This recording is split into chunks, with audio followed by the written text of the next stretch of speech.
मैं जानता हूं वही कहूंगा जो आप भी जान सकते हैं, लेकिन जानने से मेरा अर्थ है जीना। जाना बिना जिए भी जा सकता है, तब ज्ञान होता है एक बोझ। उससे कोई डूब तो सकता है, उबरता नहीं। जानना जीवंत भी हो सकता है। तब जो हम जानते हैं वो हमें करता है निर्भर, हल्का, कि हम उड़ सके आकाश में। जीवन ही जब जानना बन जाता है तभी पंख लगते हैं, तभी जंजीरें टूटती हैं और तभी द्वार खुलते हैं अनंत के।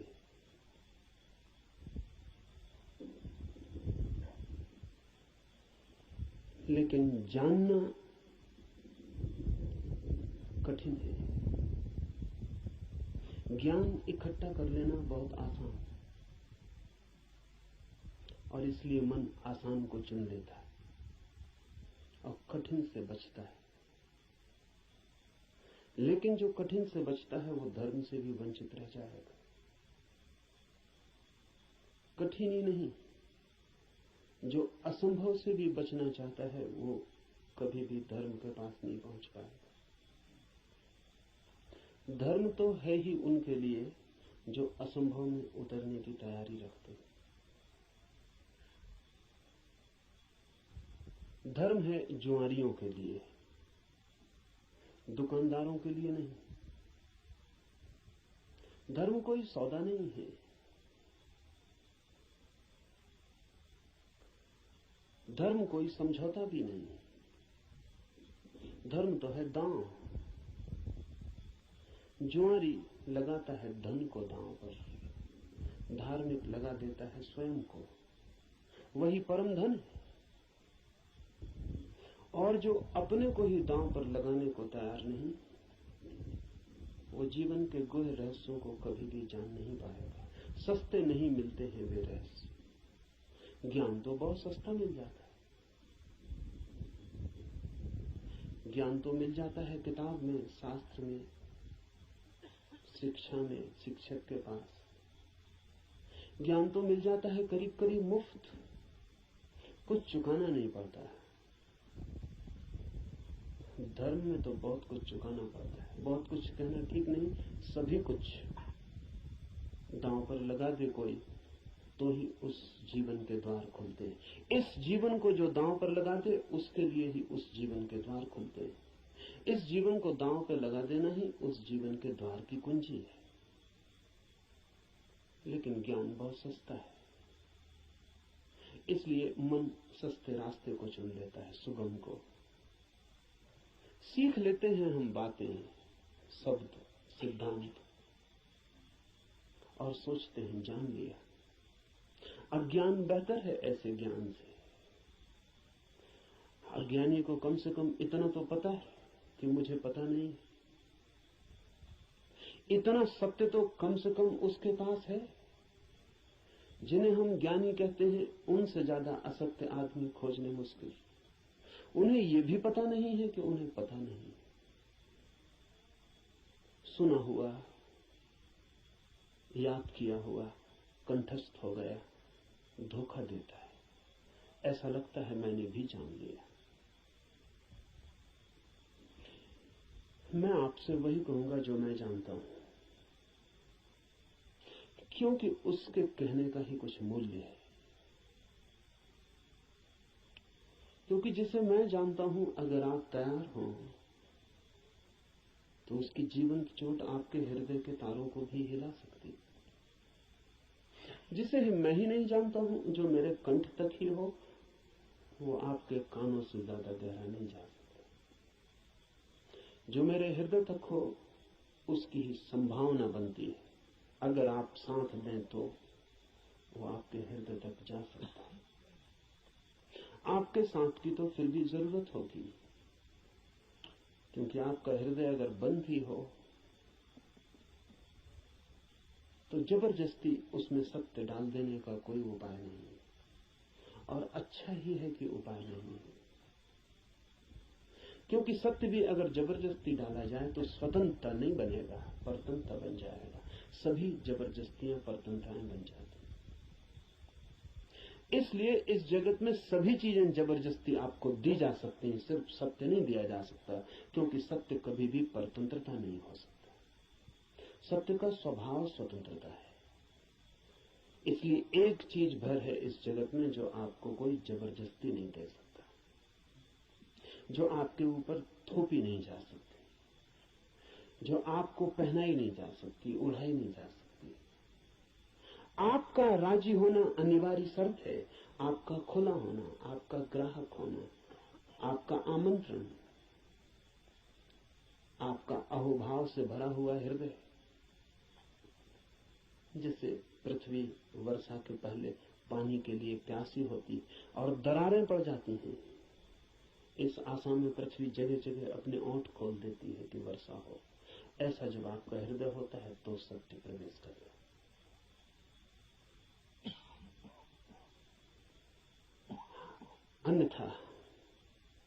अन्यथा सत्य आपके द्वार से भी आकर लौट जाता है।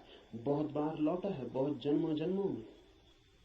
आप कुछ नए नहीं, इस पृथ्वी पर कुछ भी नया नहीं, सभी बहुत पुराने हैं। आप बुद्ध के चरणों में भी बैठ के सुने हैं, आपने कृष्ण को भी देखा है, आप जीसस के पास भी उठे बैठे हैं, लेकिन फिर भी वंचित रह गए, क्योंकि कभी भी आपका हृदय तैयार नहीं था। आपके पास से बुद्ध की सरिता बहती निकल गई है, महावीर की सरिता बहती निकल गई, आप प्यासे रह गए। आनंद रो रहा था जिस दिन बुद्ध के प्राण छूटने को थे और छाती पीट रहा था, और बुद्ध ने उससे कहा कि तू रोता क्यों है? जरूरत से ज्यादा मैं तेरे पास था 40 वर्ष, और अगर 40 वर्ष में भी नहीं हो पाई वो घटना, तो अब रोने से क्या होगा? मेरे मिटने से इतना परेशान क्यों हो रहा है? तो आनंद ने कहा है, इसलिए परेशान हो रहा हूं कि आप मौजूद थे और मैं न मिट पाया। अगर मैं मिट जाता तो आपको मेरे भीतर प्रवेश मिल जाता। 40 साल नदी मेरे पास बहती थी और मैं प्यासा रह गया, और अब मैं रोता हूं क्योंकि जरूरी नहीं है कि ये नदी कब किस जन्म में दोबारा मुझे मिलेगी।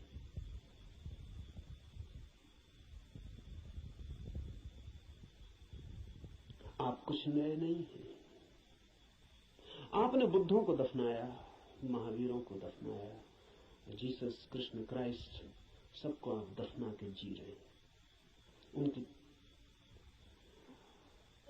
वो हार गए आपसे। आप काफी पुराने, जब से जीवन है तब से आप हैं। अनंत अनंत यात्रा है। कहां हो जाती होगी चूक? बस यही हो जाती है कि आप खुले ही नहीं, बंद है। मैं तो आपसे वही कहूंगा जो मैंने जाना है। अगर आप भी अपने को एक खुलापन बना सके तो आप भी उसे जान लेंगे।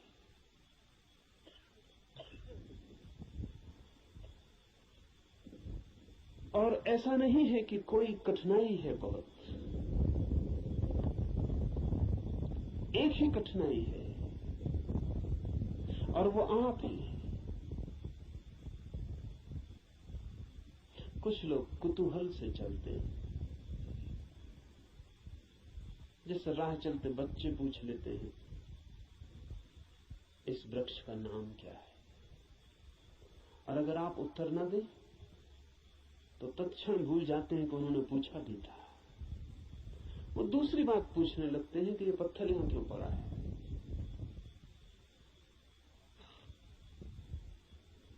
पूछने के लिए पूछते हैं, जानने के लिए नहीं पूछते। बिना पूछे नहीं रह सकते हैं, इसलिए पूछते हैं, जानने के लिए नहीं पूछते। जो लोग कुतूहल से जी रहे हैं वो अभी भी बचकाने हैं। अगर आप ऐसे ही पूछ लेते हैं कि ईश्वर क्या है, जैसे कि कोई बच्चा राह चलती दुकान देख के पूछ लेता हो कि ये खिलौना क्या है, तो आप अभी बच्चे हैं, और बच्चा तो माफ किया जा सकता है, आप माफ नहीं किए जा सकते। कुतूहल नहीं चलेगा। धर्म कोई खिलवाड़ नहीं है बच्चों का, और फिर उत्तर भी मिल जाए तो उससे कोई प्रयोजन नहीं है। बच्चे का मजा पूछने में है, उसने पूछा, यही उसका मजा है।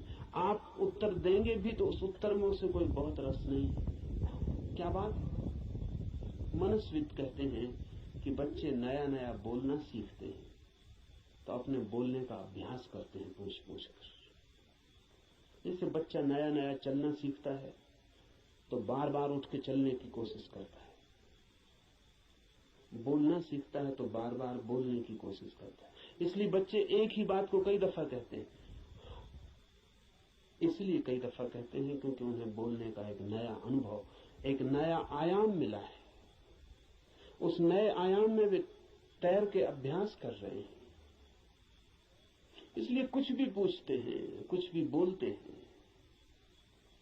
अगर आप भी धर्म की दुनिया में कुछ भी पूछ रहे हैं, कुछ भी बोल रहे हैं, कुछ भी सोच रहे हैं, और कोई गहरी जिज्ञासा नहीं है, बस कुतूहल है,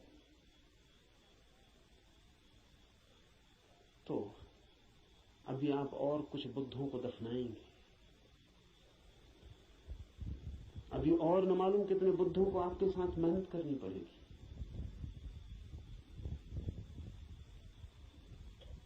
कुतूहल से सत्य का कोई संबंध नहीं।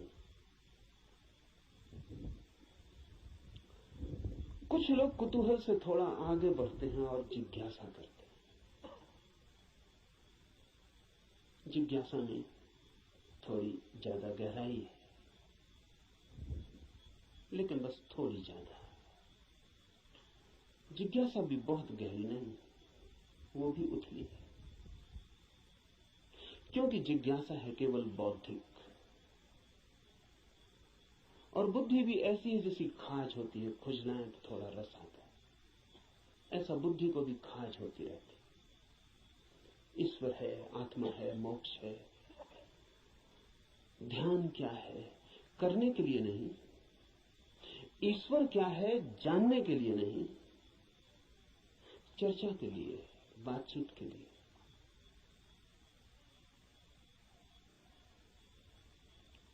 एक बौद्धिक मजा है, एक बौद्धिक व्यायाम है, तो लोग ऊंची बातें करते हैं, लेकिन उन बातों पर कभी भी कोई दांव नहीं लगाते। ईश्वर है या नहीं, इससे कोई प्रयोजन नहीं है, और ईश्वर हो तो, ईश्वर न हो तो वे जैसे हैं वैसे ही बने रहते हैं। ये बड़े मजे की बात है। एक आदमी मानता है कि ईश्वर है और एक आदमी मानता है कि ईश्वर नहीं, और दोनों की जिंदगी बराबर एक सी। कोई गाली दे तो उसे भी क्रोध आता है जो मानता है कि ईश्वर है, और उसे भी क्रोध आता है जो मानता है कि ईश्वर नहीं। बल्कि कई दफे तो ये देखा जाता है कि जो मानता है ईश्वर है उसे ज्यादा क्रोध आता है, क्योंकि जो मानता है कि ईश्वर नहीं है वो ज्यादा से ज्यादा क्या कर सकता है, आपका गाली दे सकता है, मार सकता है, हत्या कर सकता है। लेकिन जो मानता है ईश्वर है वो आपको नरक तक में सड़ा सकता है। उसके पास ज्यादा उपाय क्रोधित होने के। अगर ईश्वर के मानने और न मानने से कोई भी अंतर जीवन में न पड़ता हो तो उसका अर्थ है कि ये ईश्वर से कोई संबंध नहीं है, बौद्धिक बातचीत है।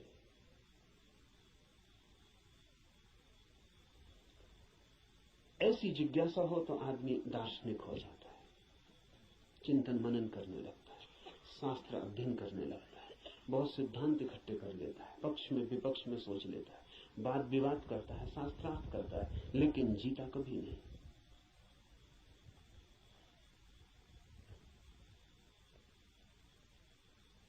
अगर आप भी सिर्फ जिज्ञासा से भरे हैं तो यात्रा नहीं होगी। जिज्ञासा से भरे हुए लोग वे हैं जो मील के पत्थर के पास बैठ जाते हैं और पूछते हैं मंजिल क्या है, कितनी दूर है, और सदा यही पूछते हैं, लेकिन कभी उठ के चलते नहीं। जानते तो आप भी कितना है, क्या कमी है जानने में? करीब करीब सभी कुछ जानते हैं। जो बुद्ध ने जाना हो, महावीर ने, कृष्ण ने जाना हो, वो सभी आप भी तो जानते हैं। गीता में पढ़ के आपको ऐसा नहीं लगता कि ये बातें तो हमें भी मालूम आपको भी है, पर सिर्फ बुद्धि तक है, आपके हृदय तक उनका बीज नहीं पहुंचा। और बुद्धि पर रखे हुए विचार वैसे ही होते हैं जैसे पत्थर पे कोई बीज को रखते। बीज तो होता है लेकिन पत्थर पे रखा रहता, अंकुर नहीं फूट सकता। अंकुर फूटना हो तो बीज को पत्थर से गिरना पड़े, जमीन खोजनी पड़े, और जमीन की भी ऊपर की सतह ठीक नहीं है, क्योंकि और गीली जगह चाहिए, तो थोड़ा जमीन के भीतर पहुंचना पड़े, जहां थोड़ी पानी की सुविधा हो, थोड़ा रस बहता हो। बुद्धि पर पत्थर की तरह बीज रख जाते हैं, हृदय तक जब तक न गिर जाए तब तक गीली जगह नहीं मिलती। हृदय में थोड़ा रस रहता है, थोड़ा प्रेम, वहां थोड़ा पानी, वहां कोई बीज गिरे तो अंकुरित होता है, नहीं तो कभी अंकुरित नहीं होता। जिज्ञासु व्यक्तियों के पास बहुत कुछ होता है, लेकिन पत्थर पर रखे हुए बीजों की भांति। जमीन भी ज्यादा दूर नहीं होती, लेकिन थोड़ी यात्रा भी मुश्किल है।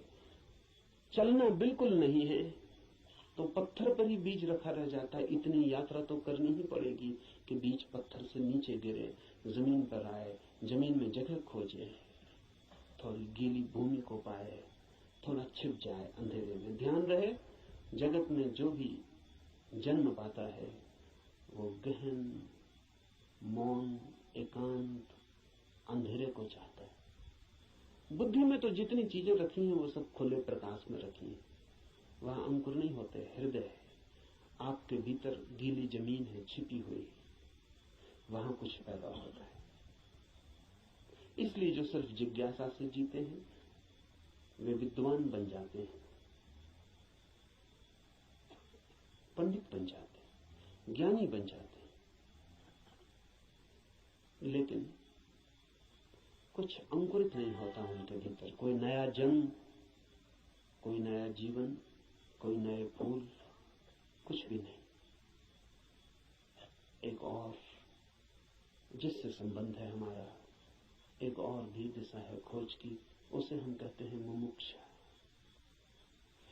जानने की फिक्र नहीं है, जीने की फिक्र है। जानने की फिक्र नहीं है, होने की फिक्र है। ये सवाल नहीं है कि ईश्वर है, सवाल यह है कि क्या मैं ईश्वर हो सकता हूं। अगर ईश्वर हो भी और मैं ईश्वर न हो सकूं तो कोई सार नहीं है। सवाल ये नहीं है कि मोक्ष है, सवाल ये है कि क्या मैं भी मुक्त हो सकता हूं। अगर मैं मुक्त हो ही ना सकूं और मोक्ष हो भी कहीं तो क्या अर्थ है। ये बात नहीं है कि आत्मा है भीतर या नहीं, हो या ना हो। सवाल असली ये है कि क्या मैं आत्मा हो सकता हूं। मुमुक्षा है होने की खोज, और जब कोई होना चाहता है तब दांव पर लगना पड़ता है। इसलिए कहता हूं धर्म है जुआरियों का काम। वही कहूंगा जो मैं जानता हूं, जो जिया है। अगर आप तैयार हुए दांव पर लगाने को, तो जो मेरा अनुभव है वो आपका अनुभव भी बन सकता है। अनुभव किसी के नहीं होते, जो भी लेने को तैयार हो उसी के हो जाते हैं। सत्य पर किसी का कोई अधिकार नहीं, जो भी मिटने को राजी है वही उसका मालिक हो जाता है। सत्य तो उसका है जो भी उसे मांगने की तैयारी दिखलाता है, जो भी अपने हृदय के द्वार खोलता है और उसे पुकारता है।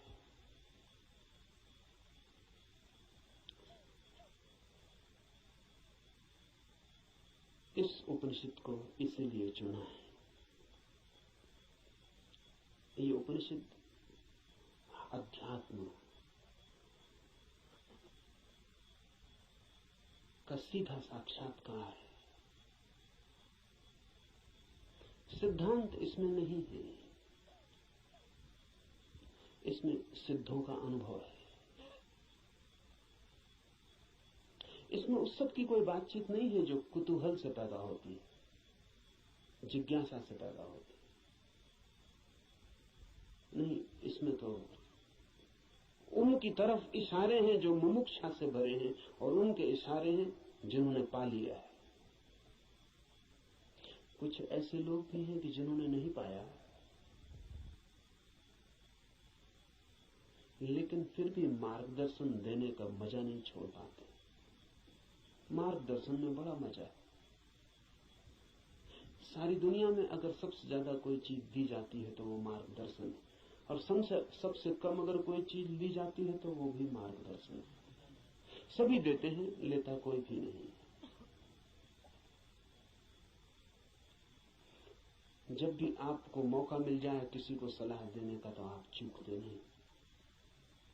जरूरी नहीं है कि आप सलाह देने योग्य हो, जरूरी नहीं कि आपको कुछ भी पता हो जो आप कह रहे हैं, लेकिन जब कोई दूसरे को सलाह देनी हो तो शिक्षक होने का मजा छोड़ना बहुत मुश्किल हो जाता है।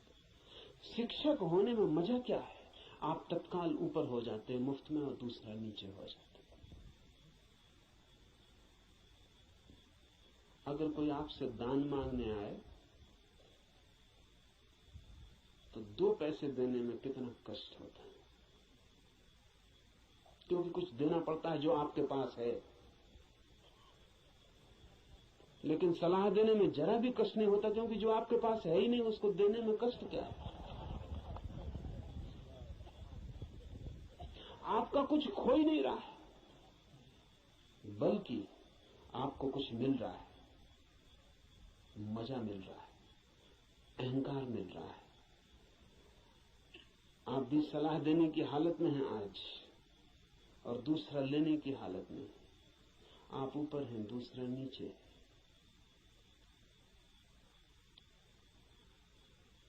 इसलिए कहता हूं कि इस उपनिषद में कोई सलाह, कोई मार्गदर्शन देने का मजा नहीं है, बड़ी पीड़ा है। क्योंकि उपनिषद का ऋषि जो दे रहा है वो जान के दे रहा है, वो बांट रहा है कुछ बहुत हार्दिक, बहुत आंतरिक।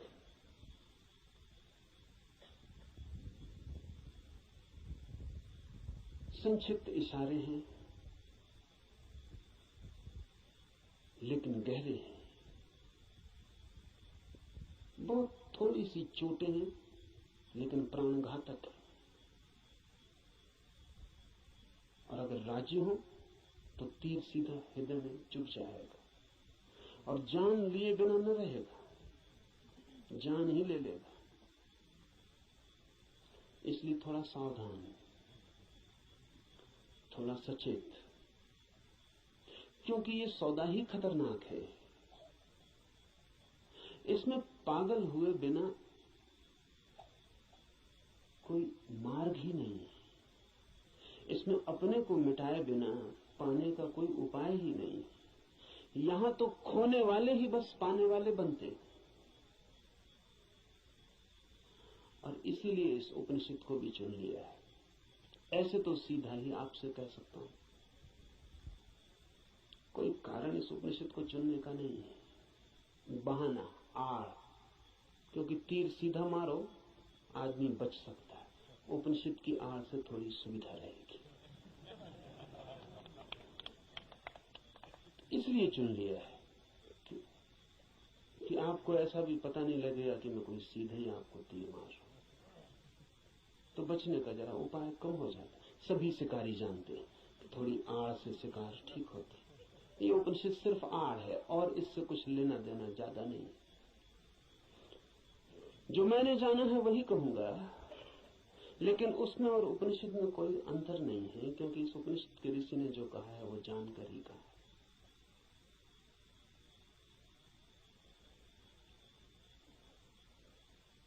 यह उपनिषद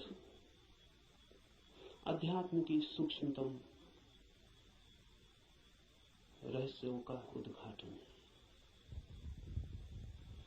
लेकिन अगर मैं उपनिषद पर ही बात करता रहूं तो डर है कि बात ही रह जाए।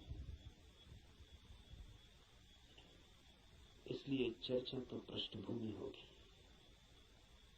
इस चर्चा के साथ साथ प्रयोग, जो कहा है, जो इस ऋषि ने देखा है या जो मैं कहता हूं मैंने देखा है, उस तरफ आपके चेहरे को मोड़ने की कोशिश, उस तरफ आपकी भी आंखें उठाने, उस तरफ आपकी भी आंखें उठाने का प्रयास, वही मुख्य होगा। उपनिषद की बात तो सिर्फ हवा पैदा करने के लिए होगी कि आपके चारों तरफ वे तरंग पैदा हो जाएं, कि आप भूल जाएं 20वीं सदी को, पहुंच जाएं उस लोक में जहां ये ऋषि रहा होगा। मिट जाए ये जगत जो चारों तरफ बहुत बेरौनक और बहुत कुरूप हो गया है, और याद आ जाए उन दिनों की जब ये ऋषि जिंदा रहा होगा। एक हवा, एक वातावरण, बस उसके लिए उपनिषद। पर उतना काफी नहीं है, जरूरी है, काफी नहीं है। तो जो मैं कहता हूं, अगर आप उसको सुन के ही रुक जाते हैं तो मैं मानूंगा आपने सुना भी नहीं, क्योंकि सुन के जो चलता नहीं है मैं नहीं मान सकता कि उसने सुना है। अगर आप सोचते हैं कि सुन के आपकी समझ में आ गया, इतनी जल्दी मत करना। सुन के समझ में आता होता तो हम कभी के समझ गए होते। सुन के ही समझ में आता होता तो इस दुनिया में समझदारों की कमी ना होती, ना समझ खोजना मुश्किल हो जाता। मगर ना समझ ही ना समझ, सुन के कुछ भी समझ में नहीं आता। सुन के सिर्फ शब्दों पे मुट्ठियां बन जाती। सुन के नहीं, करके ही समझ में आता है। इसलिए सुनना करने के लिए, समझने के लिए नहीं। सुनना करने के लिए, करना समझने के लिए। सुन के ही सीधा मत सोच लेना कि समझ गए। वो बीच की कड़ी के बिना कोई भी उपाय नहीं है, कोई भी रास्ता नहीं। लेकिन मन कहता है कि समझ गए, अब करने की क्या जरूरत है। मंजिलें चल के पहुंची जाती हैं। सब भी समझ लिया हो, यात्रा पथ पूरा स्मृति में आ गया हो, पूरा नक्शा जेब में हो, फिर भी बिना चले कोई मंजिल तक कभी पहुंचता नहीं। लेकिन सपना देखा जा सकता है। कोई आदमी यहीं सो जाए और सपना देख सकता है कहीं भी पहुंचने का। मन सपना देखने में बड़ा कुशल है। और ऐसा मत सोचना कि आप ही ऐसे सपने देखते हैं। जिनको आप बहुत बुद्धिमान कहते हैं, वे भी इसी तरह के सपने देखते रहते हैं। साधु हैं, सन्यासी हैं, महात्मा हैं, वर्षों से खोज में लगे हैं, लेकिन कहीं इंच भर नहीं पहुंचते, यात्रा ही नहीं करते। वो जो वर्षों से खोज में लगे हैं, वो सारी की सारी खोज वर्तुलाकार है। बुद्धि में ही वर्तुल बन जाता है, भंवर बन जाता है, उसी भंवर में घूमते रहते हैं। फिर उस भंवर में सब समा जाता है। वेद समा जाते हैं, उपनिषद समा जाते हैं, कुरान है, बाइबलें समा जाती हैं। उस भंवर में सब समा जाता है, लेकिन एक इंच भी गति नहीं होती। उपनिषद की हम चर्चा करेंगे, उपनिषद समझाने के लिए नहीं, उपनिषद बन जाने के लिए। यहां सुन के कुछ कंठस्थ हो जाए और आप भी बोलने लगे तो मैंने आपका नुकसान किया, मैं फिर आपका मित्र साबित न हुआ। यहां सुन के आप जो सुना है वो बोलने लग जाएं तो कोई मूल्य नहीं है। यहां सुन के आपको भी वो हो जाए, आप भी वो देख लें, वो आंख आपकी भी खुल जाए, तो ही ऐसा समझें। एक कवि गीत गाता है किसी फूल के संबंध में। गीत में बड़ा माधुर्य हो सकता है, छंद हो सकता है, है, लय हो सकती, संगीत हो सकता है। गीत की अपनी खूबी है, लेकिन गीत कितना ही गाए उस फूल को और कितना ही गुनगुनाए, तो भी गीत गीत है, फूल नहीं। और लाखों गति और लाखों छंद, तो भी गीत गीत है, फूल की सुगंध नहीं। और आप उसी गीत से तृप्त हो जाएं तो आप भटक गए। उपनिषद गीत है किसी फूल का जिसे आपने देखा नहीं अभी। गीत गजब का है, गाने वाले ने देखा है, पर गीत से तृप्त मत हो जाना। गीत फूल नहीं है। ऐसा भी हो जाता है कि कभी कभी आप फूल के पास भी पहुंच जाते हैं। कभी कभी फूल की एक झलक भी मिल जाती है, अचानक, आकस्मिक। क्योंकि फूल कोई विजाती ही नहीं है, आपका स्वभाव है, आपके बिल्कुल निकट है, किनारे किनारे है। कभी कभी छू जाता है बिना आपके, बावजूद आपके। कभी कभी फूल एक झलक दे जाता है, कोई बिजली कौन जाती, किसी क्षण में आकस्मिक अनुभव में आ जाता है। कुछ और भी है इस जगत में, यही जगत सब कुछ नहीं है। इस पथरीले जगत के बीच कुछ और भी है जो पत्थर नहीं, फूल है, जीवंत, खिला हुआ, जैसे किसी स्वप्न में देखा हो या अंधेरी रात में चमकी हो बिजली और कुछ दिखा हो और फिर खो गया हो। ऐसा कभी कभी आपके जीवन में भी हो जाता है, कवियों के जीवन में अक्सर हो जाता है, चित्रकारों के जीवन में अक्सर हो जाता है। फूल की झलक बिल्कुल पास आ जाती है। फिर भी फूल कितने ही पास हो और कितनी ही झलक मिल गई हो, पास होना भी दूर होना ही है। और कितने ही पास आ जाए फूल, तो भी फासला तो बना ही रहता है। और मैं बिल्कुल हाथ से भी छू लूं फूल को, तो भी पक्का नहीं है कि जो अनुभव मुझे होता है वो फूल का है, क्योंकि हाथ खबर लाने वाला है। और हाथ अगर बीच में गलत खबर दे दे तो कुछ भरोसा नहीं। और हाथ सही ही खबर देगा, इसको मानने का कोई कारण नहीं। फिर हाथ जो खबर देगा वो फूल के संबंध में कम और हाथ के संबंध में ज्यादा होगी।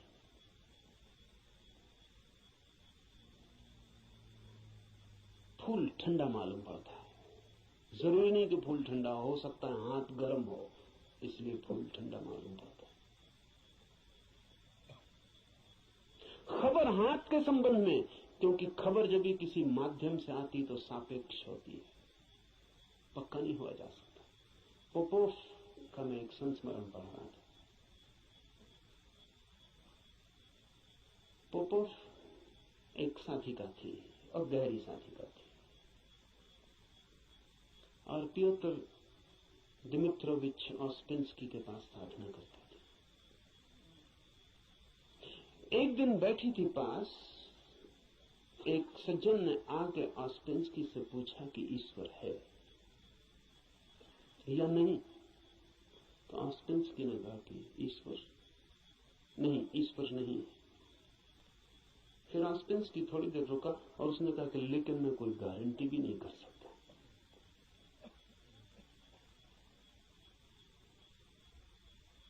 क्योंकि जो भी मैं जानता हूं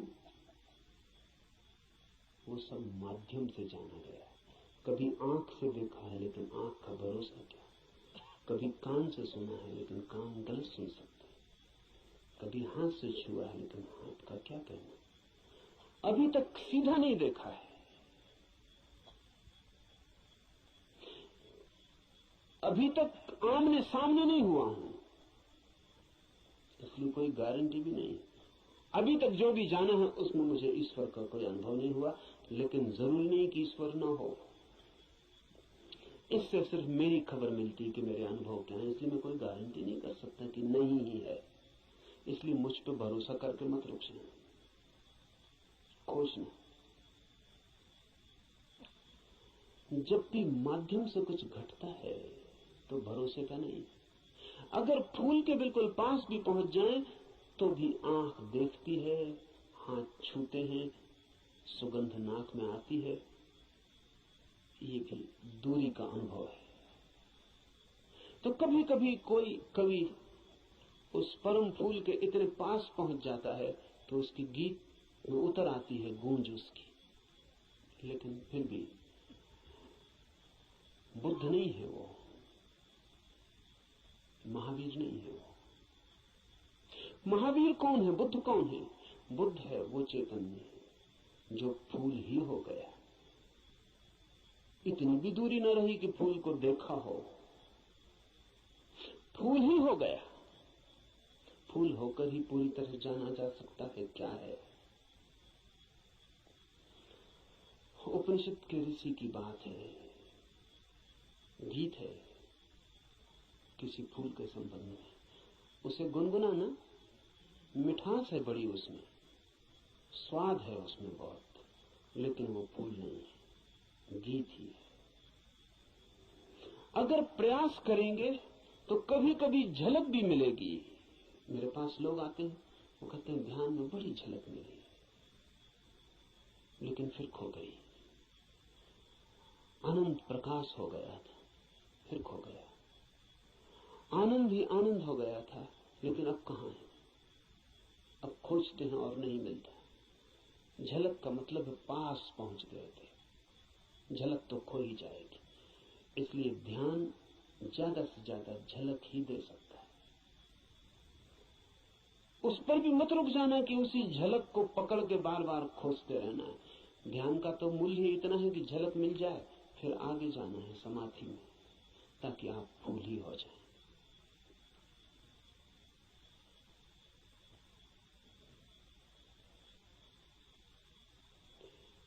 ध्यान में है झलक, समाधि में है हो जाना। झलकों पे मत रुकना। झलकें बड़ी प्रीति कर,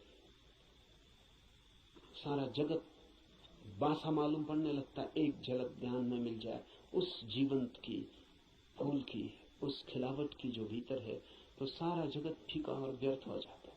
लेकिन फिर कुछ लोग झलकों को पकड़ लेते हैं और उन्हीं को दोहराने लगते हैं और सोचते हैं सब हो गया।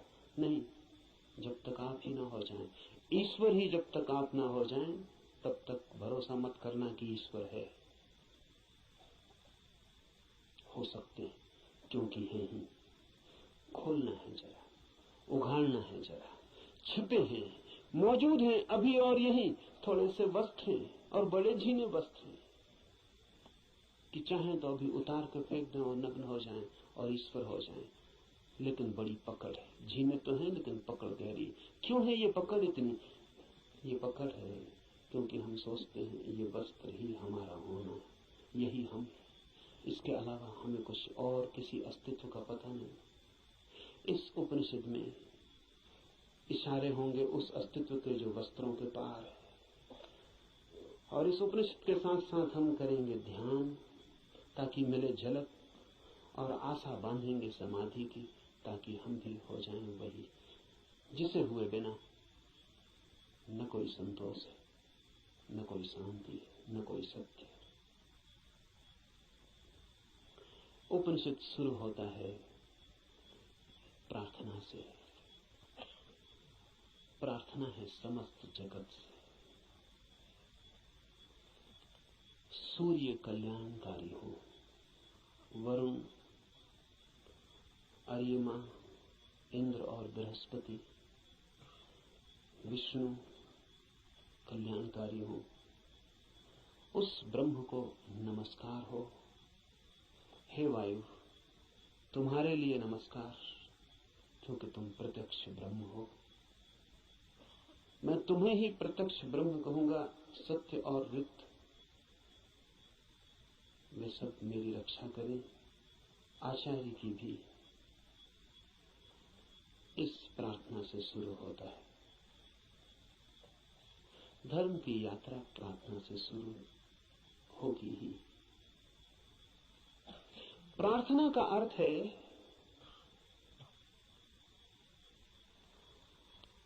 आस्था, आशा। प्रार्थना का अर्थ है इस सारे जगत के साथ हमारे जुड़े हुए होने का भाव। प्रार्थना का अर्थ है मुझ अकेले से क्या होगा, मुझ अकेले से होता तो हो गया होता, मुझ अकेले से तो क्षुद्र भी नहीं सध पाया। चाहा था धन मिल जाए वो भी नहीं मिला, चाहा था पद मिल जाए वो भी नहीं मिला। कैसी कैसी चाहें की थी, बड़ी छोटी थी, वे भी पूरी ना हुई।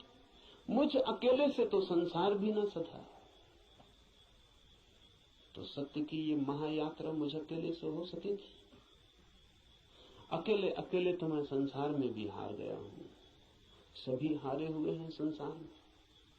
जो जीते हुए दिखाई पड़ते हैं वे भी, बस वे दूसरों को जीते हुए दिखाई पड़ते हैं, खुद तो बिल्कुल हारे हुए हैं।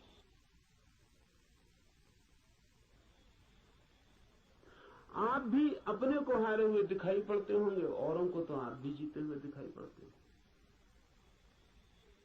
आपसे भी पीछे लोग हैं जो आपको समझते हैं पा लिया आपने, जीत गए संसार में,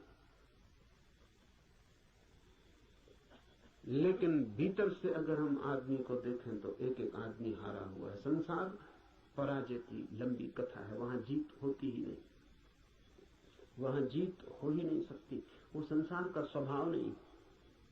वहां हार ही नियति है, किसी की नहीं, किसी व्यक्ति की नहीं, संसार में होने की नियति ही हार है। वहां हारना ही होगा, वहां कोई कभी जीतता नहीं। वहां हम नहीं जीत पाए जहां क्षुद्र था, स्वप्न था, शंकर कहते हैं माया है, वो माया में भी हार गए। सपना था, भ्रम था, वहां भी तो जीत ना पाए। जब भ्रम में भी हार गए, सपने में भी न जीते, तो यथार्थ में, सत्य में अकेले से क्या होगा? प्रार्थना का अर्थ है संसार में पराजित हुए व्यक्ति का यह अनुभव कि जन्मों जन्मों तक चेष्टा करके मैं हार गया क्षुद्र में, तो विराट में मेरी सामर्थ्य। इसलिए प्रार्थना, इसलिए सारे जगत को पुकारा है ऋषि ने कि मुझे साथ देना। सूर्य को पुकारा है, वरुण को पुकारा, ये सब नाम है, प्रतीक है जीवन की समस्त शक्तियों की। सूर्य को पहले पुकारा है क्योंकि सूर्य हमारा जीवन है, उसके बिना हम नहीं होंगे। हमारे भीतर सूर्य ही जीता है, जलता है। उधर सूर्य बुझ जाए, यहां हम बुझ जाए। सूर्य ही हमारा प्राण है, इसलिए पुकारा, कहा वायु को नमस्कार है। विशेष रूप से वायु को नमस्कार कहा है इस प्रार्थना में, क्योंकि तुम प्रत्यक्ष ब्रह्म हो। अजीब सी बात है, थोड़ा सोचें। बड़े मजे की बात है, क्योंकि वायु है बिल्कुल अप्रत्यक्ष और सब चीजें प्रत्यक्ष। सूर्य को कहा होता प्रत्यक्ष ब्रह्म हो, जीते जागते जलते प्रखर, समझ में आता। सूर्य को नहीं कहा प्रत्यक्ष ब्रह्म, कहा वायु को जो बिल्कुल दिखाई पड़ती नहीं, बिल्कुल अप्रत्यक्ष। कहां है प्रत्यक्ष वायु? सिर्फ अनुमान है कि है, लगता है कि है, भासता है कि है, दिखाई तो पड़ती नहीं। आंख के सामने कहां है? प्रत्यक्ष का मतलब है आंख के सामने है। जो आंख के सामने वायु बिल्कुल नहीं है, पत्थर पहाड़ सब आंख के सामने, वायु नहीं। लेकिन ऋषि कहता है हे वायु नमस्कार तुम्हें, क्योंकि तुम प्रत्यक्ष ब्रह्म हो। इसलिए कहा कि वायु जैसे दिखाई नहीं पड़ती और है, और आंख को दिखाई नहीं पड़ती फिर भी आंख को छू रही है प्रतिपल। ऐसा ही परम सत्य है, दिखाई नहीं पड़ता, छू रहा है प्रतिपल। वायु दिखाई नहीं पड़ती क्योंकि हमारे पास देखने वाली आंख नहीं है। वायु तो यहां है, वायु के बिना तो हम भी नहीं हो सकते। वही तो हमारी श्वास में हमें संभाले, उसका ही आवागमन तो हमारा सारा जीवन है, जो इतने निकट है। श्वास है जो हमारी, वो भी दिखाई नहीं पड़ती, क्योंकि हमारे पास आंखें बड़ी स्थूल है। तो हम जो बहुत मोटा मोटा है, स्थूल स्थूल है, वो देख लेते हैं। जो सूक्ष्म है वो हमें दिखाई नहीं पड़ता।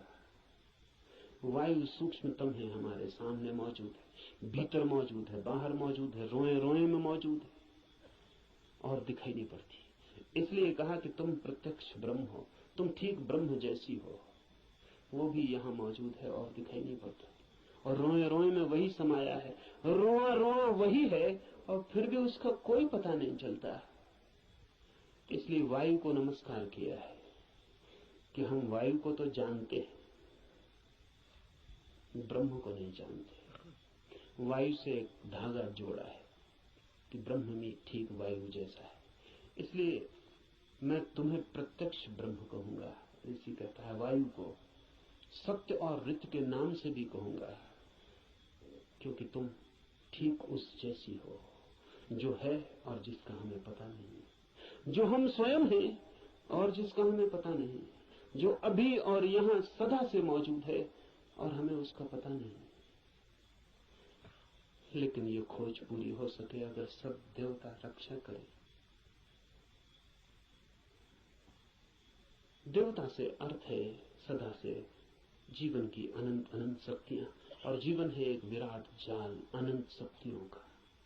आपका होना भी एक विराट जाल है अनंत शक्तियों का। मिलता है आप में सूर्य, मिलता है वरुण, मिलता है इंद्र, मिलती है वायु, मिलती है अग्नि, मिलती है पृथ्वी, सब कुछ मिलता है आकाश, सब आप में मिलते हैं।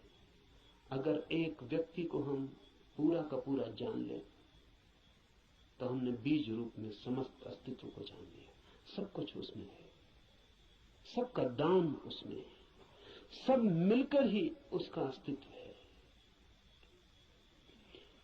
इन सब की सहायता की प्रार्थना है, लेकिन क्या सूर्य सहायता करेगा?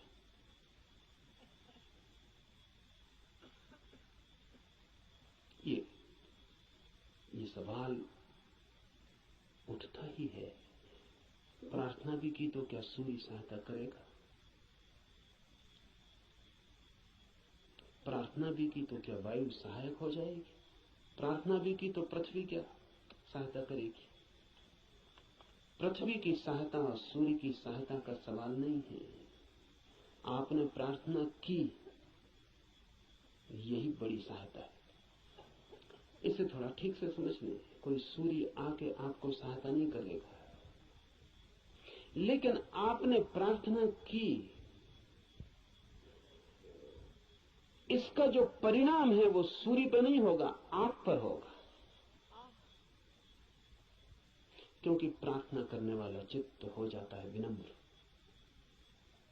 प्रार्थना करने वाला चित्त हो जाता है असहाय, प्रार्थना करने वाला चित्त स्वीकार कर लेता है इस बात को कि मुझ अकेले से नहीं होगा। प्रार्थना करने वाला चित्त मिटने को तैयार हो जाता है। प्रार्थना करने वाला चित्त अपने अहंकार को, इस भाव को कि मैं कर सकता हूं, छोड़ देता है। इसके परिणाम होते हैं। प्रार्थना का सारा परिणाम आप पर होता है। प्रार्थना से सूर्य नहीं बदलता, आप बदलते हैं। प्रार्थना से जगत नहीं बदलता, आप बदलते हैं। लेकिन आपके बदलते ही दूसरे जगत में आपका प्रवेश हो जाता है। प्रार्थना आमतौर से जब आप करते हैं तो यही सोचते हैं कि कोई कुछ करेगा, इसलिए प्रार्थना कर रहे। न, प्रार्थना है एक उपाय, एक डिवाइस। हाथ तो आप जोड़ते हैं किसी और के सामने, लेकिन जो परिणाम होता है वो होता है भीतर, जिसने हाथ जोड़े हैं उस पर। इसलिए बड़ी कठिनाई होती है अगर आप वैज्ञानिक के सामने कहें कि हे सूर्य सहायता कर, तो कहेगा मूर्खता की बात है। क्या सूर्य तुम्हारी सहायता करेगा? कब किसकी सहायता की? कि हे इंद्र वर्षा कर, पागल हो गए हो? प्रार्थनाओं से कहीं वर्षाएं हो गई हैं। वैज्ञानिक ठीक कहता है, न तो सूर्य आपकी सुनेगा, न बादल आपकी सुनेगी, न हवा आपकी सुनेगी, कोई आपकी नहीं सुनेगा। लेकिन आपने पुकारा, ये आपको बदल जाएगा। आपने कितने जोर से पुकारा, उतनी गहरी हुक आपके भीतर प्रवेश हो जाएगी। अगर आपके पूरे प्राण पुकार उठे तो आप दूसरे ही आदमी हो जाएंगे। इसलिए है प्रार्थना।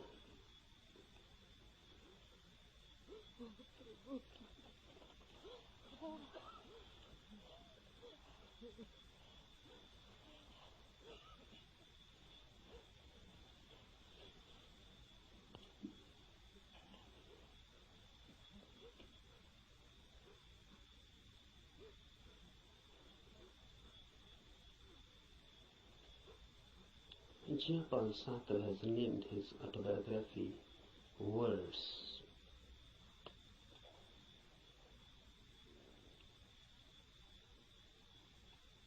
This christening of his autobiography as Words is significant, deeply significant.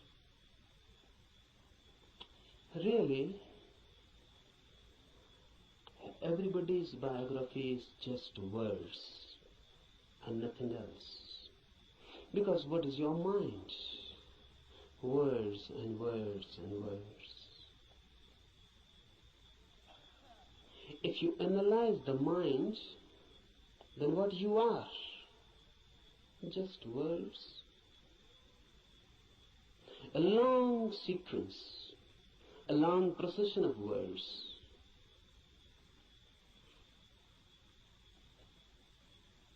This is everybody's autobiography. But if you are nothing but words, then you are not. Then you are yet unborn. Then you are yet to exist authentically. Because words are just words, sounds. They mean something, but basically they are meaningless. The meaning is given to them. And mind is just a mechanism, a natural computer. It goes on feeding on words, then creating more words out of them. Then you go on associating those words. You go on creating principles, philosophies, systems. And ultimately where you are. Truth is not a byproduct of a long process of words. Truth is not a word at all. Truth is out of words. Truth is beyond words, or below words. Truth is experience, not words. Old Lao Tse has said, the truth cannot be said. Because when you say something, language has to be used. Words have to be used. And truth is not a word. So when you say it, you miss it. The moment you say it, you have missed it. It cannot be said. It can only be experienced.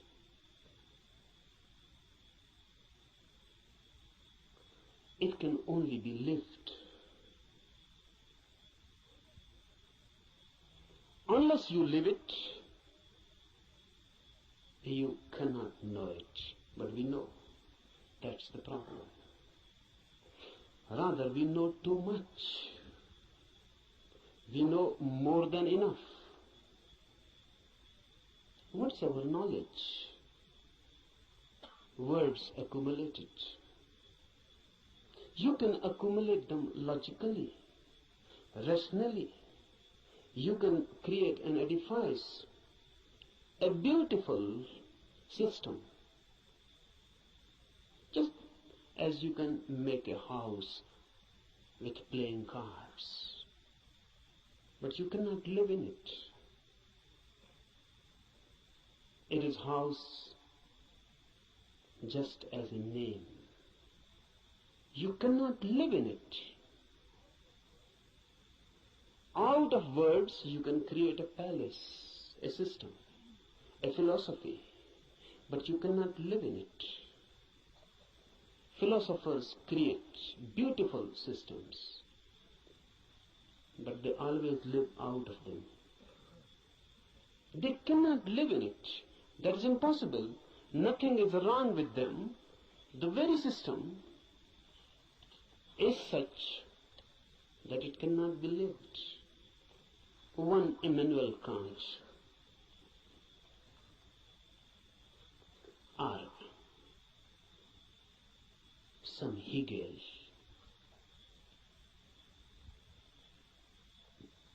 they create out of words principles, hypotheses. They go on explaining the whole universe, but they themselves remain unexplained. They can explain the whole cosmos. They can say how the world was created. They can say what is the destiny. And look in them, dig deep, and you find a very miserable man, just as unhappy as anyone, as in hell as anyone.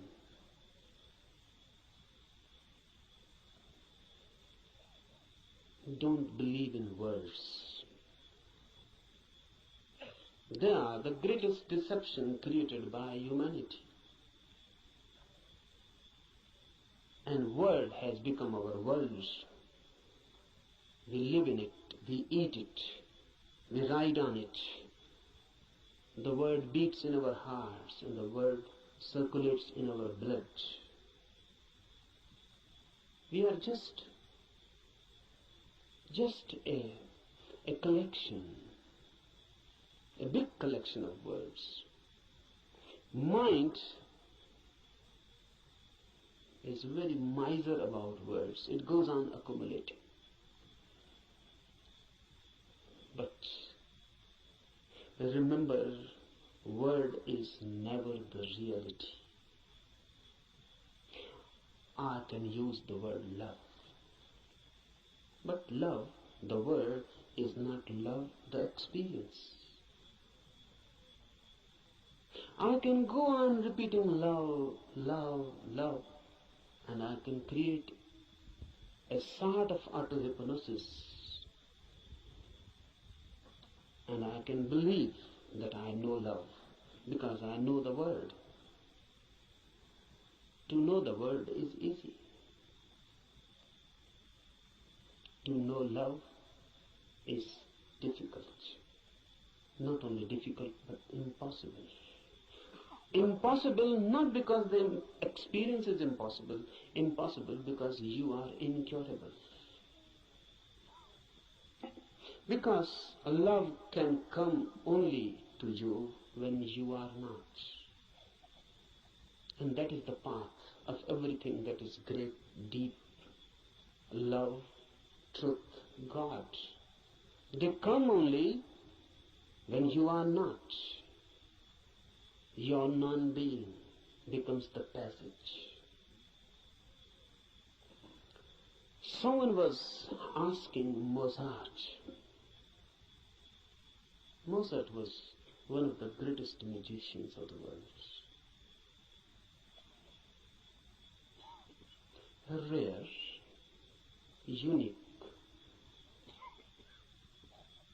Someone asked him, which music you like most? And Mozart is reported to have replied, no music, sir. No music I like most.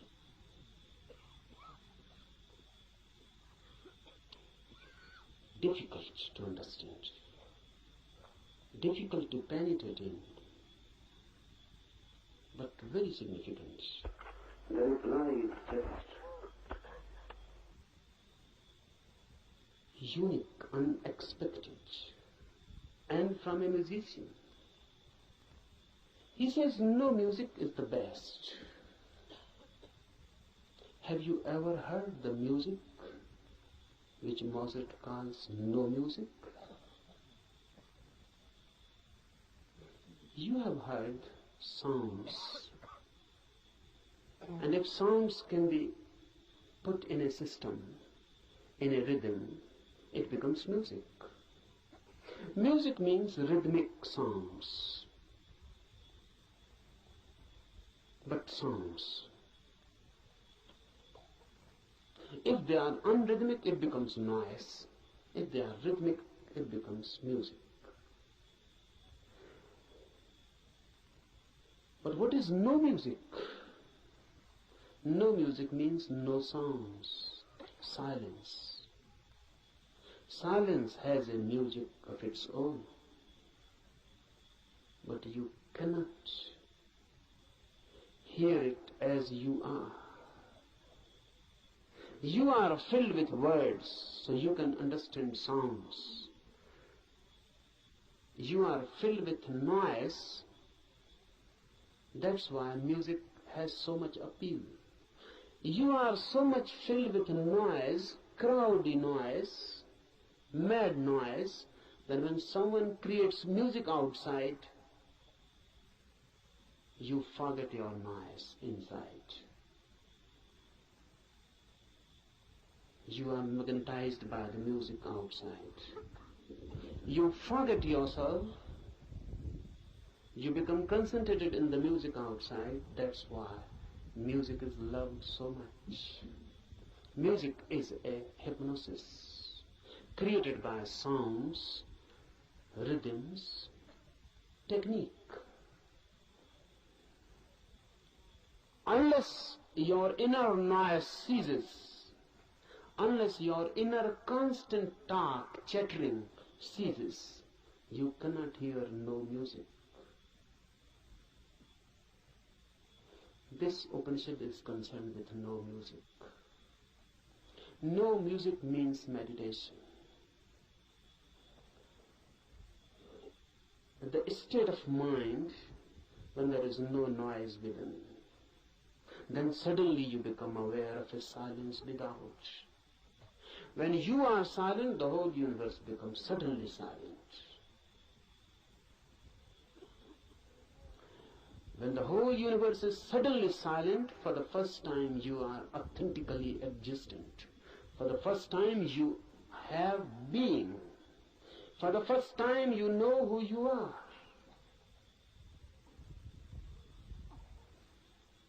No music is meditation. No noise inside creates the possibility, the situation in which you can hear the soundless silence which is everywhere, just here and now. It is there, but you are chattering inside. You cannot hear it. You are too much engaged, too much occupied. It cannot penetrate you. Become silent, and silence begins to penetrate you. And when your silence and the silence of the universe meet, you have encountered God. You have come face to face. This is what is meant by immediate Brahma. Immediate experience of the divine, when your silence meets the silence of the universe. When these two silences meet, they become one. Because two silences cannot be two. Remember this. Two noises are two. Two silences cannot be two, because there is nothing in between them which can become a wall, which can become a division. Two silences immediately become one. They cannot remain two, because where is the point which can divide them? So when your inner silence meets the silence of the universe, you are no more, neither is the universe. A new oneness. You explode into a new oneness. You are Brahma, not encountering reality, because there is no other. Note this point, because Upanishads are the first teachings in the world which say you cannot see God.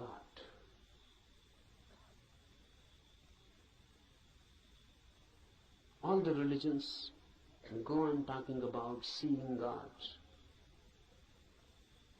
Upanishads are the first teachings, the oldest, which say you cannot see God, because in seeing two are needed, you and the God. God cannot be made an object of knowledge. God is your subjectivity. So you cannot put God before you. There is no way of meeting God. You can only dissolve in Him, or He can dissolve in you. Oneness is God.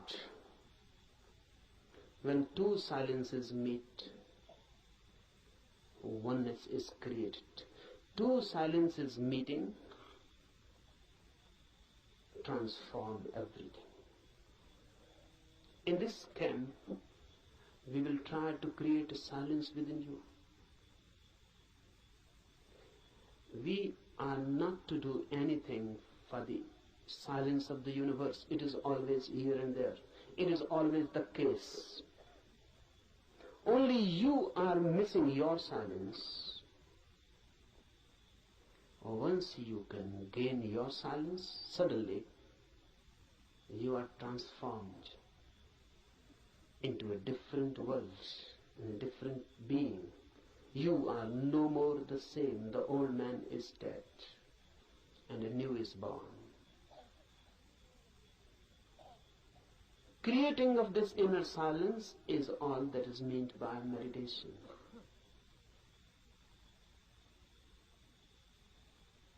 Remember this.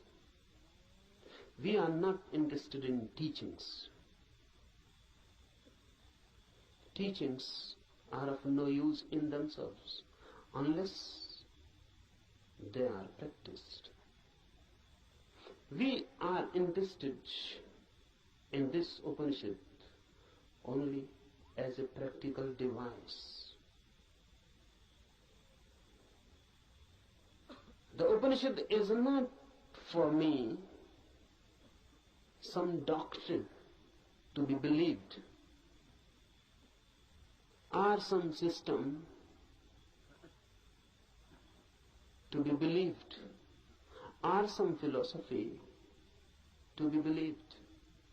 Upanishads are practical guides. They believe not in changing your mind, but in changing you. They are not concerned with any change of your ideology. They are concerned with you directly, with your being. Remember this, knowing is your periphery and being is your center. Knowledge is added to you, being can never be added. Being is that which you are already. Knowledge is that which goes on being added to you. And it happens, unfortunately, it happens for many, that their being becomes just more and more burdened with their knowledge. Knowledge is going to be piled up on you by the society, by culture, by everything. Knowledge is utilitarian. It is needed. So everyone goes on accumulating knowledge. Knowledge is power. It gives you energy, particularly to move in the world, to act in the world. It helps.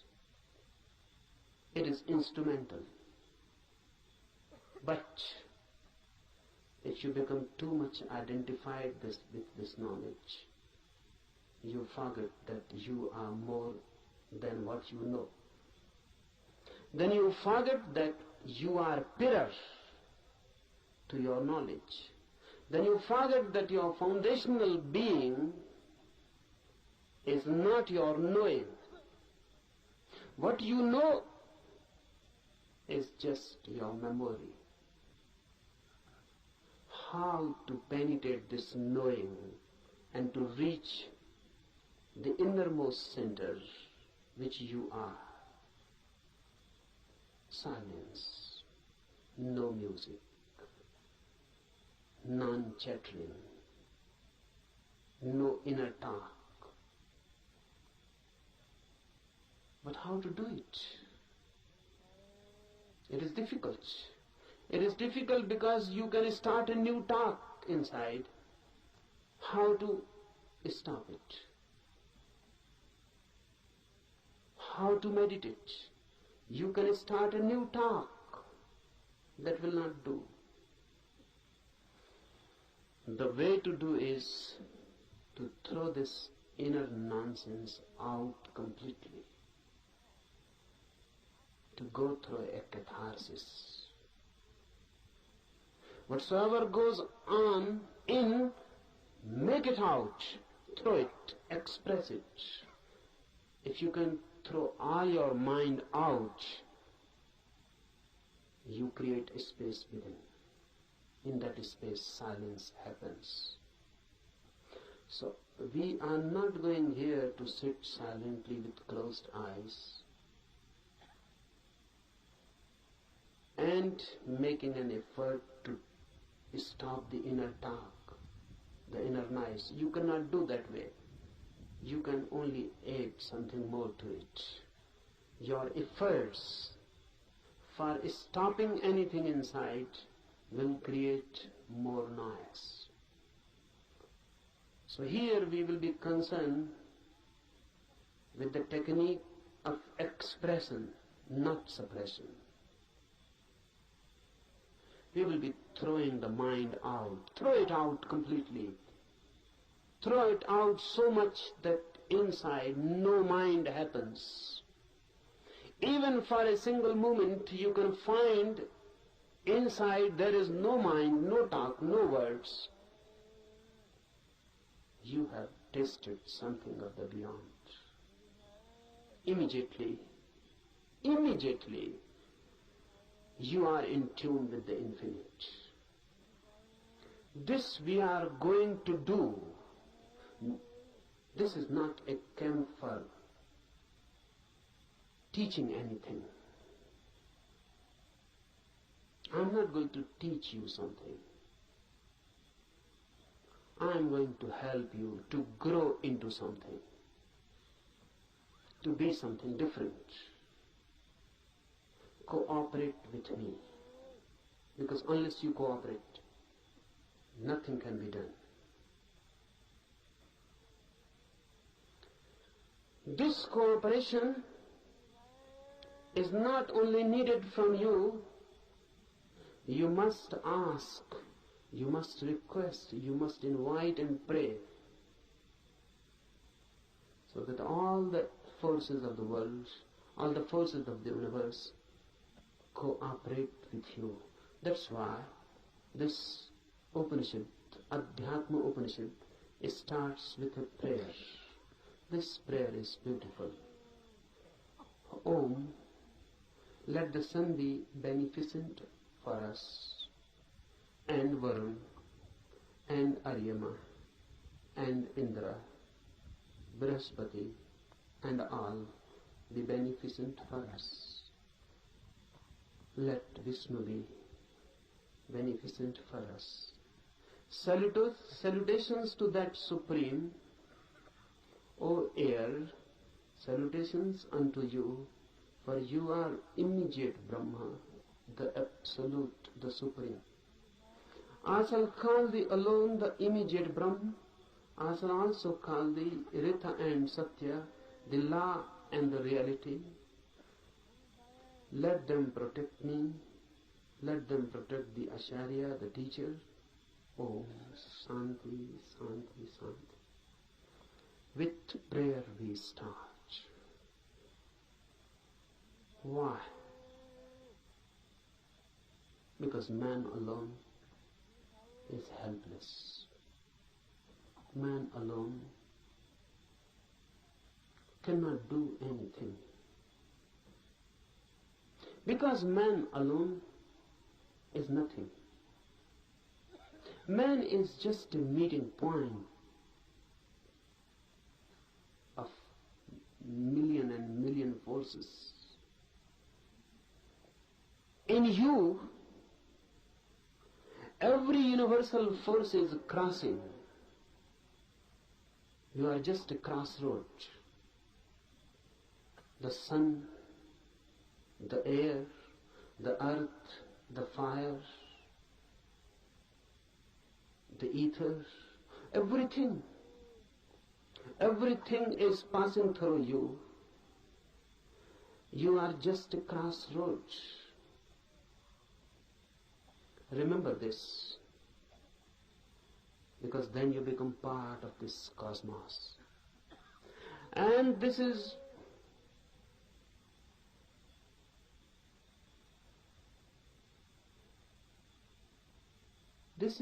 very significant to remember, because the modern mind thinks itself to be isolated, not in tune with the universe, but in conflict, in a struggle. The Western attitude has always been of a struggle, conflict. And now the Western mind has become the universal mind. No, there exists no such thing as Eastern mind. This Upanishad belongs to the Eastern mind. It existed once. It is totally different.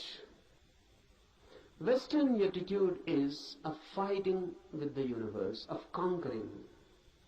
How to conquer nature? How to conquer natural forces? This makes man alienated. Man becomes a stranger in this universe. A conqueror is bound to be violent. A conqueror is bound to be in conflict.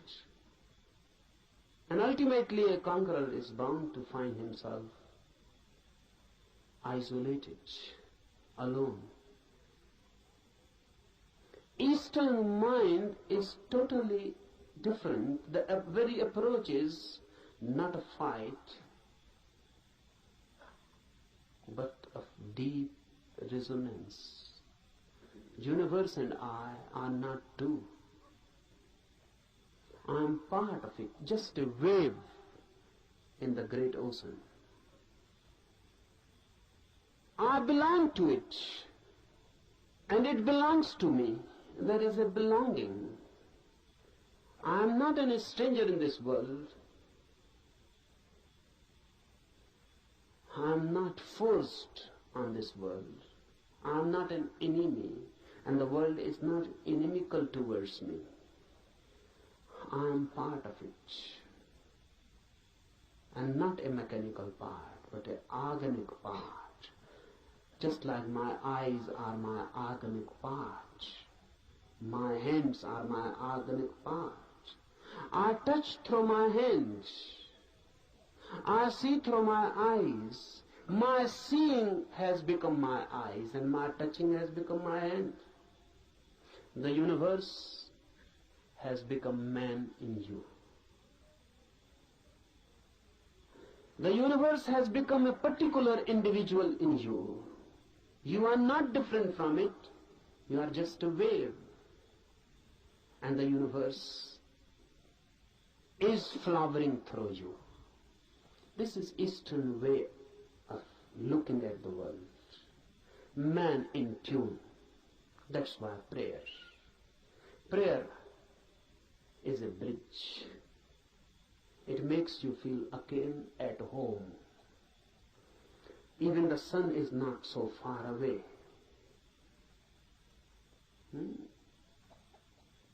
The Upanishad says, let sun be beneficent to us.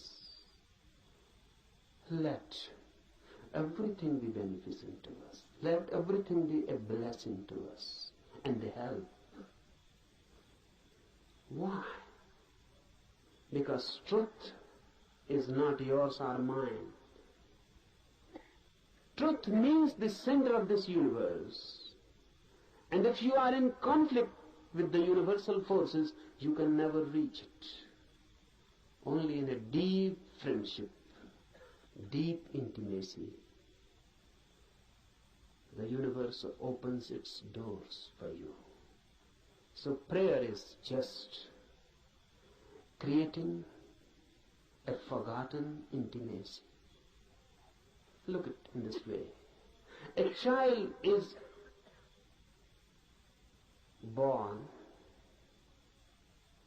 The moment a child is born, he is separated from his mother. Before birth, in the womb, he was one. With the mother, one. There was no separation. The child and the mother were one. The child existed within the mother as part, organic part. Because even the child was not breathing. The mother was breathing and the child was alive through mother's breath. The child's heart was not beating. The mother's heart was beating and the child was alive through mother's heart. The child was not eating. The child was not doing anything. The child was just part and parcel of the mother. Then the child is born and separated. Then the child grows as individual. Away and away the child goes from the mother. The same happens with human consciousness. Before consciousness is born, you are one with the universe. In deep sleep, you again fall into that oneness. When there is no dreaming and no thought, there is no mind. And when there is no mind, there is no ego. In deep sleep, you are no more. Because your mind is no more. Who you are in your deep sleep, can you say? What is your name? When you are deep, dreamlessly asleep, who are you? What is your name? There is no name. Because if there is name, you are not deep asleep. The name is just a surface thing. Who are you, a Hindu or a Mohammedan? A Christian, Catholic or Protestant? Who are you? Educated, uneducated, poor or rich, a beggar or a king? Who are you? Man, woman, young or old? In deep sleep, you are none. Still you are. You cannot say that you are. Absolutely not. You are. But you are not that which you are when awake. while dreaming, while awake, you are a mind. While deep asleep, you are in no mind. The mind is lost, dissolved, but the being is. Deep prayer gives you this feeling of no mind, of deep oneness, as if the whole universe has become a womb. You have become just a child in the womb of your mother. The whole universe has become motherly. No conflict, just prayer. Just a feeling and a trust. Prayer is a trust. The child in the womb of his mother cannot distrust, or can. How can he distrust? He trusts his mother totally. He is no mind, so how can he doubt? How can he distrust? Whatsoever the mother is good, is beneficial.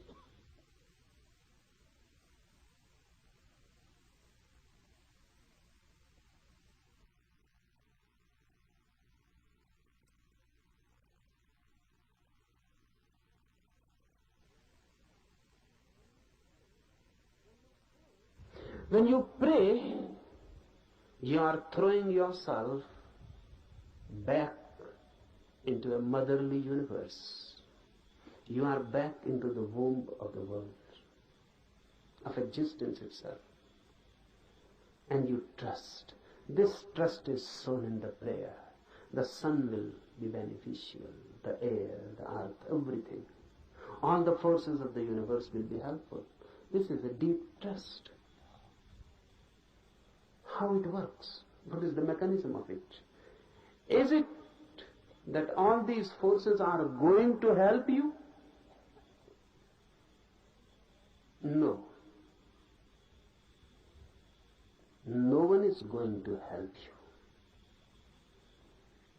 But the moment you create this trusting, this prayer attitude, this prayerful attitude, once you create this bridge, all the barriers are withdrawn. Those barriers were created by you, now they are withdrawn. You are not in fight. You are ready to surrender. You are not going to conquer. You are ready to surrender. You are ready to withdraw your ego. They are not going to help you positively, but now negatively. All the problems, all the barriers, all the hindrances that were bound to be created by your ego will not be created anymore. Now you will not be your enemy. Understand this deeply. These forces, once taken as deeply related with you, intimate, friendly, homely, and the whole universe taken as a home, a motherly womb, then your fighting attitude dissolves. Then your conflicting mind dissolves. Then your violence, then your ego, the effort to be constantly this or that, the very beginning dissolves. And if you have no ego and a prayerful mind, suddenly, with full awakening, you fall into deep sleep. This is the mystery. Suddenly, with full awareness, you fall into deep sleep. That's why Upanishad has constantly declared that samadhi, the ultimate ecstasy which is achieved by meditation, is just like deep sleep with one difference. And that difference is awareness. In deep sleep you are unaware, unconscious. In samadhi, in ecstasy, you are conscious, aware. But the phenomena is the same. In deep sleep, you become part of the cosmos. In samadhi, ecstasy, you become part of the cosmos. In sleep, you are unconscious. What is happening? In samadhi, you are fully conscious. And once you can become consciously a part of this universe, you have achieved the goal. So from tomorrow morning,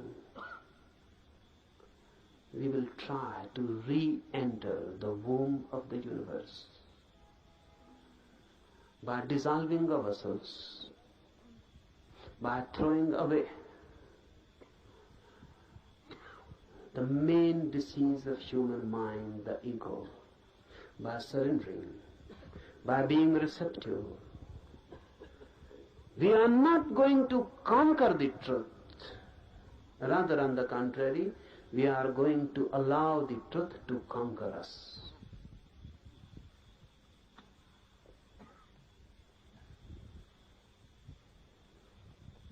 Now, some instructions for the morning meditation.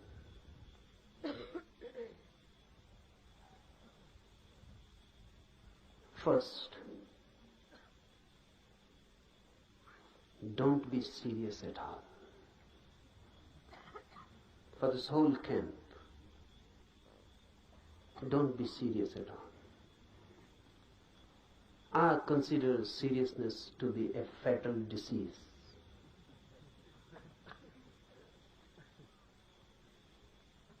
So please don't try to be long faces. Why I particularly say this? Because religious people are usually trying to be that. Don't be serious. Be more and more laughing, enjoying like small children. Because before the divine force, we are small children. So don't be serious. You cannot approach that divine force with a serious, sad face. That's a barrier. Laugh and dance and enjoy like small children, and you can enter the temple very easily. The doors are always open for the children. Be children-like. Jesus is reported to have said that only those who are like children will enter the kingdom of God. And look what Christians have done. They have created a very serious, sad religion. Jesus on the cross, a weeping religion, crying. Christians say Jesus never laughed. This is unbelievable. Because the man who said only those who are like children will enter the kingdom of God cannot be believed that he never laughed.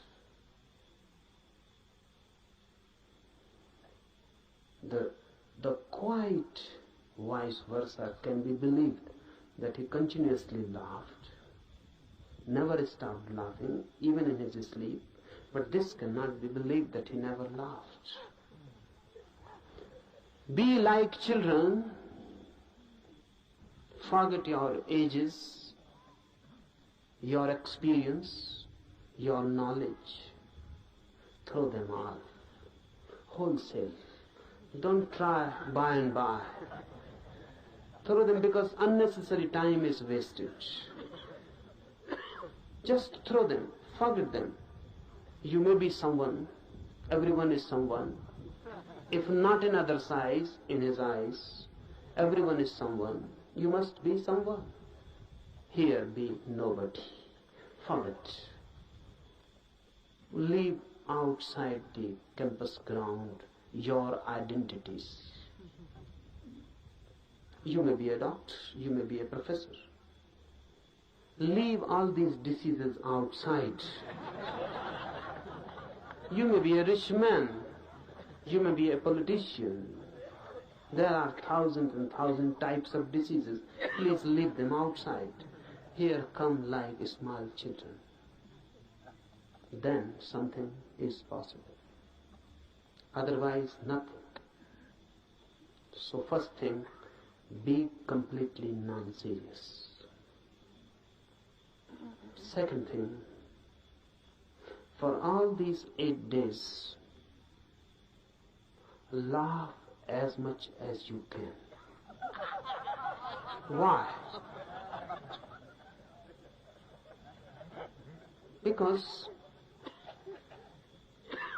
you don't know the mechanism of the mind.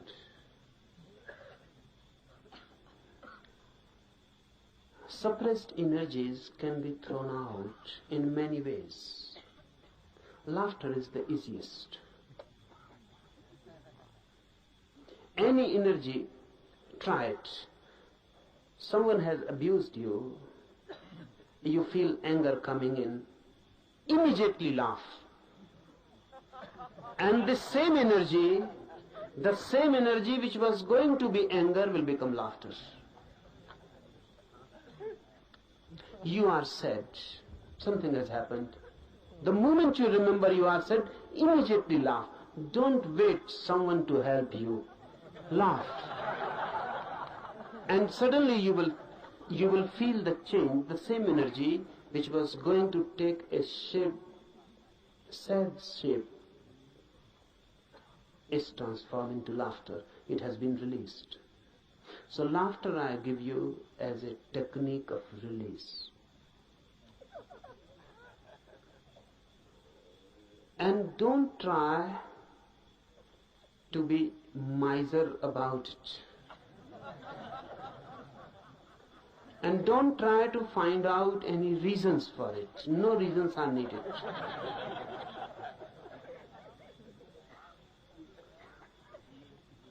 Take it as a help for meditation.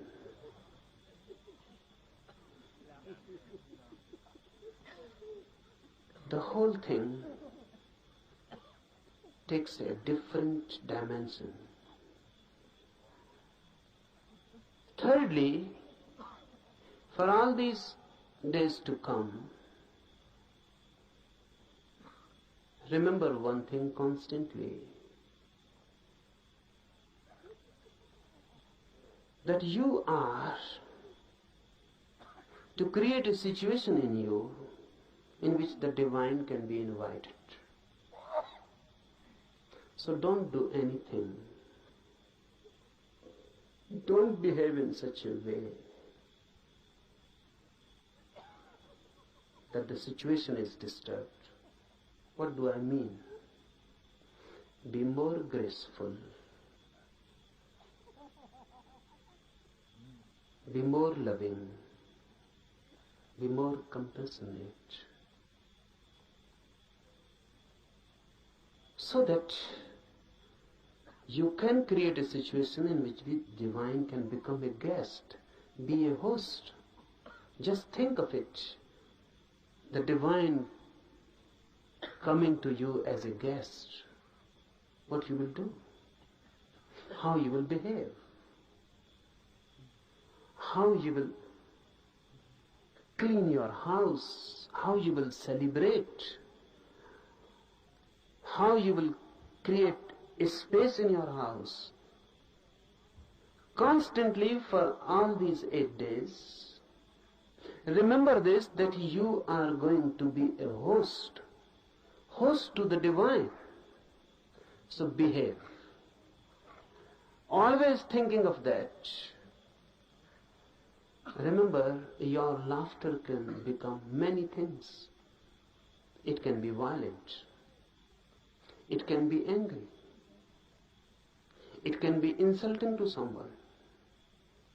Then you are not behaving like a host. Your laughter must become a grace.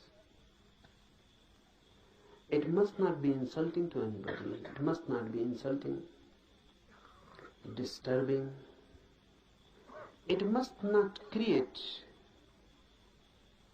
something which can become a barrier. So do whatsoever you like, but constantly remember that in these 8 days, any moment the divine can enter in you.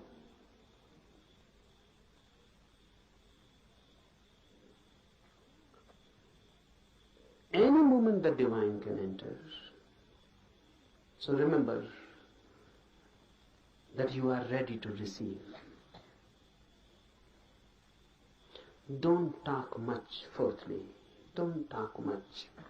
If you can be silent completely, that's better. If you cannot be, then less and less talk. Be telegraphic. Use as many words are absolutely necessary. That will conserve energy. Our talking is much a wastage. Conserve energy. Don't talk.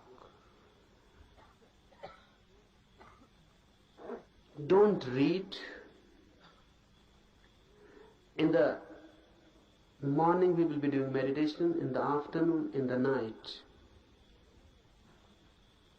The remaining time, be more and more silent, happy, blissful. Sit somewhere, don't waste time in talking, and just wait. Remember this word, wait. Everyone knows the meaning, but no one knows the experience. Sometimes when you really wait, you are waiting for your beloved or your lover to come. You are a different man. A different quality enters in you. You are waiting for your beloved. Someone passes by the door, you just become eyes. The whole energy is transformed into eyes. Someone knocks on the door, you become attentive. The beloved may have come. Even the rustling of the leaves outside, dry leaves falling on the ground, and you feel the beloved has come. You are constantly alert. Alert, but not tense. Alert, but waiting.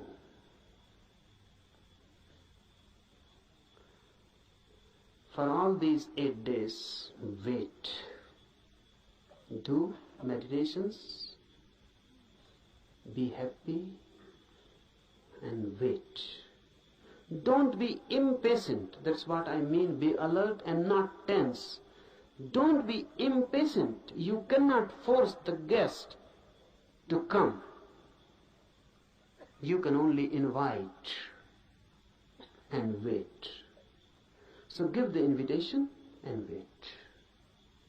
Any moment the guest, and if you are not alert, you may miss the moment. Any moment the guest can come, and you are angry and talking to someone else, you may miss him. Any moment the phenomena is possible, but if you are not there, you may miss for lives. No one can say when the next moment of such opportunity will come. Wait. And lastly, meditation needs you in your totality. Nothing less will. If you withhold something and just do it half-heartedly, it is better not to do it, because the whole effort is useless. You will be simply tired and nothing will happen. So unnecessarily, why tire yourself? If you are half in it, you will be tired. And if someone feels tired, remember this and find out you will be half in it. If you are totally in it, you will be refreshed, not tired. This is the difference. If you are totally in it, nothing has been retained, nothing has been withheld. You were in it totally. The doer was not standing outside, the doer had become the doing. Then you will come out of his fresh like the dew in the morning, fresh like a rose just opening, fresh, full of energy, light, dancing, blessed. And not only blessed, in such a state of mind that you can bless others.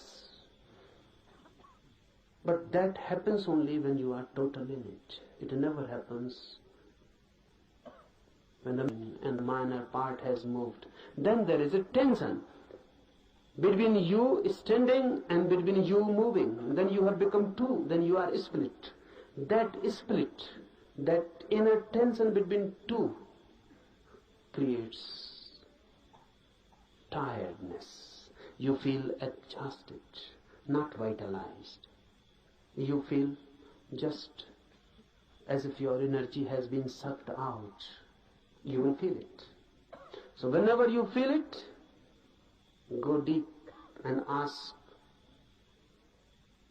are you split into two, divided? The effort that do, either stop completely, don't do. That's better. Because you are not deceiving yourself. It is honest. Or be totally in it, move in it. When you move totally in it, it has a different quality. Suddenly, there is no tension, no conflict, no struggle within. Your whole being has gone into it.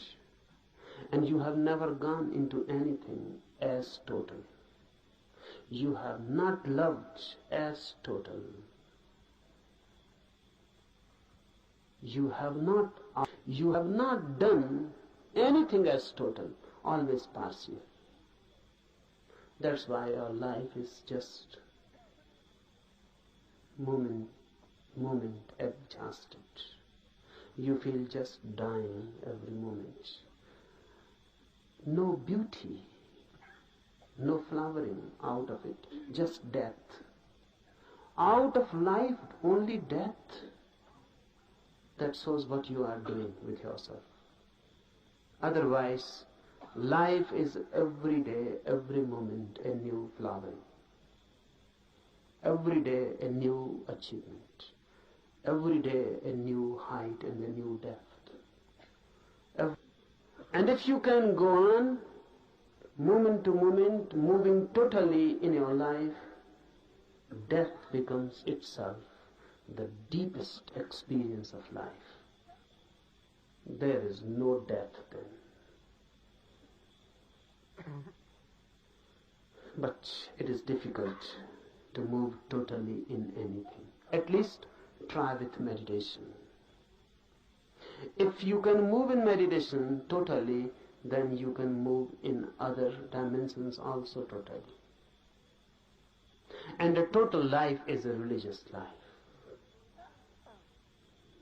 A religious life doesn't mean any ritual, doesn't religious worship, doesn't mean any religious affiliation. It means energy moving in its totality. And when you move total, you become holy. Why? Because all that is known as sin is possible only when you move in part. You can love someone totally, but you cannot hate someone totally. That's impossible. You can be compassion totally, but you cannot be anger totally. Really, a very strange phenomena happens. If you can just try to be totally angry, suddenly, when the anger will be coming nearer and nearer to the totality, it will change into compassion. If you can try just to be angry totally with your full being, you will reach to the 99 degree. of anger, then if you move more, just nearing the 100%, suddenly you will know the anger has disappeared, and the object of your anger has now become object of your compassion. Because I define sin as that which can be done only partially, with your own one part. And I define virtue, punya, as that which can be done only totally. If you do it partially, it cannot be done. This sin cannot be done with your total being, and the virtue cannot be done with your partial involvement. You have to move into with your whole being. And when the whole being moves into something, you become holy. Religious man. Wait, try for these 8 days. This thing, the happening, is possible for everyone. It is also for you. No one is excluded. Everyone is called and invited. Be courageous and take a jump. We start with a prayer. We start with a surrender. All the universal forces, let them be beneficent to us. Let their blessings be with us. आज के लिए इतना, enough for today.